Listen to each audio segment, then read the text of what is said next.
Okay, so question 1 is a multiple choice question, and that means that we're going to have to use raise.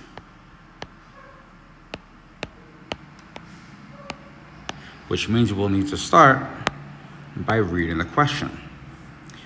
Which situation would result in a zero pair? We need to make sure we understand that we get a zero pair when we add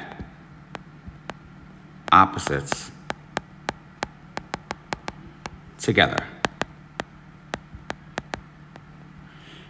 And this will result in a 0. So for example, if I had something like -5 and +5, when I add those together, I get 0. That would make a 0 pair. Or if I had something like +2 plus -2, that together would give me a 0 pair. So let's take a look at choice A. The temperature increased from 10 degrees Celsius to a temperature of 20 degrees Celsius. Now, it's important to note that this increase from 10 degrees Celsius is a change, and this to a temperature of 20 degrees Celsius is a result. So what's happening is, for choice A, the temperature is increasing from 10 degrees Celsius to a temperature of 20 degrees Celsius. That means that the end result, when I add something to 20 degrees Celsius, when I add something to 10 degrees Celsius, I'm going to get 20 degrees Celsius. So we got 10 plus something gives us 20. That means that it's going to be +10. This does not result in a 0 pair, which means that choice A is not our answer. By the way, we read our question. We know that we're in Unit 1, so it's an NS question type. We assign a question type. The key information we already labeled over here, everything that we're looking for. And my strategy is where I'm at right now, going choice by choice to see which one of these will end up giving me a 0 pair. So now let's go to choice B. A helicopter descending 80 feet.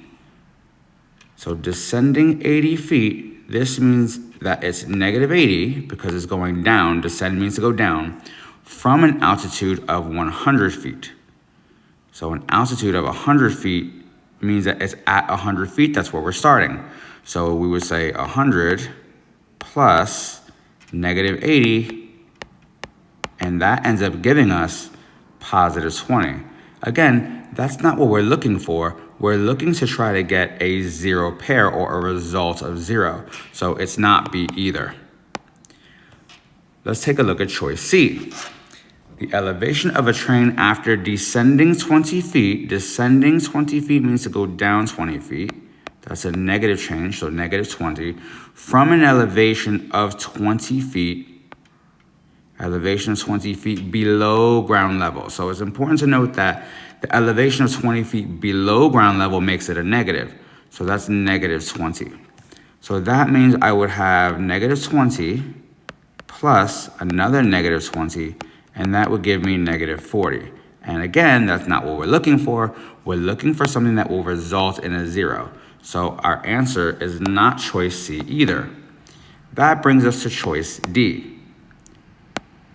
So if we look at D, it says the amount of money you have when you find a $20 bill. And when you find a $20 bill, it means you have 20.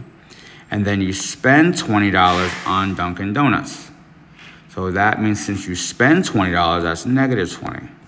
So we've got +20 plus -20, and the end result of that is 0, which is what we're looking for. So choice D is our answer. So if we're looking for a main distractor for E, I would have to say that it's probably choice C. And that would be because students don't know that descend means to go down. So choice C, students might think descend means to go up. Or they didn't know that below ground level. They didn't read the second line, and they forgot that below means negative. So we could say students may not know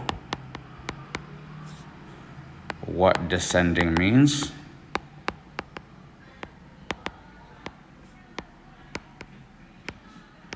or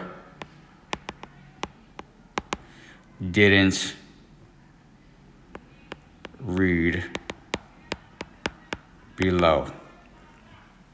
All right, so that is all of question 1. Let's move on to question 2.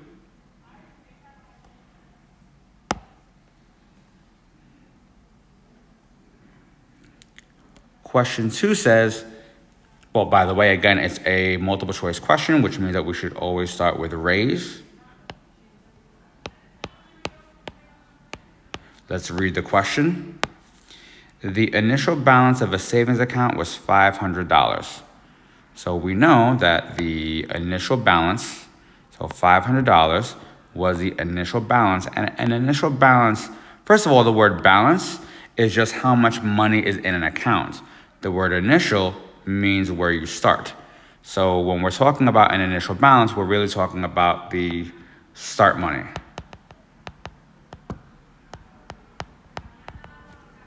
Okay. After which transactions or changes, and there are 2 kinds of transactions or changes when you're talking about money.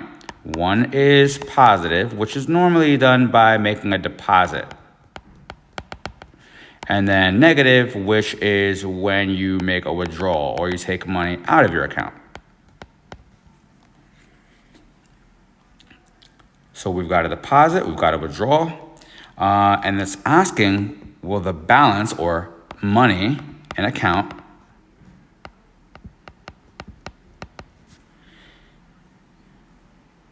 be the same as the initial balance? In other words, be the same. Remember, same means equal.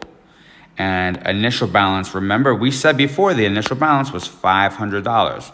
So we want something, we want to look at each of these choices and see, okay, in which of these am I doing things to the account, but the result is still 500. It did not go up, it did not go down. There was really a 0 total change.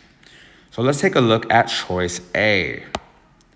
So choice A says a withdrawal of $65. So a withdrawal of 65 means negative 65.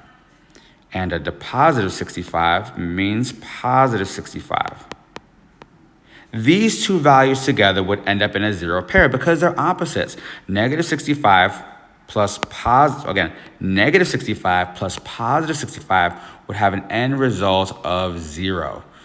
And if you want to look at the entire thing, we can write the whole expression out, where we're starting with 500, we take away 65, we add 65, and when we do all that, we end up with a total sum. And remember, you're doing this part in your calculators. So we end up with an end result of 500. Nothing changes. So the answer for number 2 is A. But I also want to go through each of the other choices to show why those are not valid choices. So if we're talking about a deposit of 250, so a deposit of 250 is positive or negative? Well, that word deposit means money's going in, which means it's positive 250. And then another deposit of 250, so that is plus another 250. So when we do that, these don't cancel out because this is a positive 250 and this is also a positive 250. It's not like choice A where this was a negative and this was a positive. Now, knowing that, if we show the entire expression with the start balance and then add 250 and then add another 250, that does not end up as 500 like the last example because we've got 500 plus 250 plus 250 is 750 plus another 250 ends up giving you 1,000. So that is $1,000. And that is not what we want to happen. We want to end up staying at $500. Now looking at choice C. Choice C says a deposit of 100.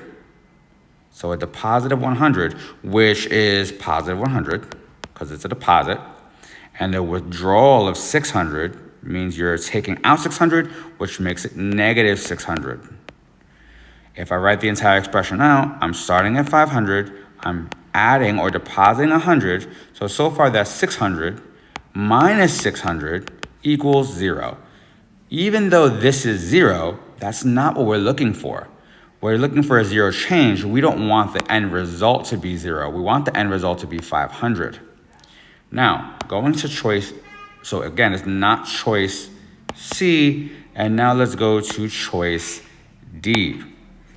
Choice D says a deposit of 200, and remember that a deposit is a positive transaction, followed by a withdrawal of 600, that is a negative 600 again.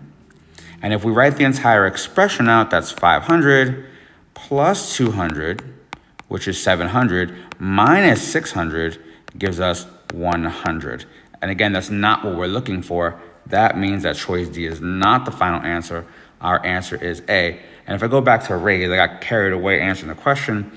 A, we assign the question type. It's dealing with positives and negatives, so that means that it is a number sense question. I, my information is everything that I circled in the question over here. S, showing my strategy. I think with multiple choice questions, it's very, very wise, or very, very smart to show your strategy for each choice, so you also know why all the other questions are wrong. And then for E, the main distractor, I would say the main distractor would be probably choice B.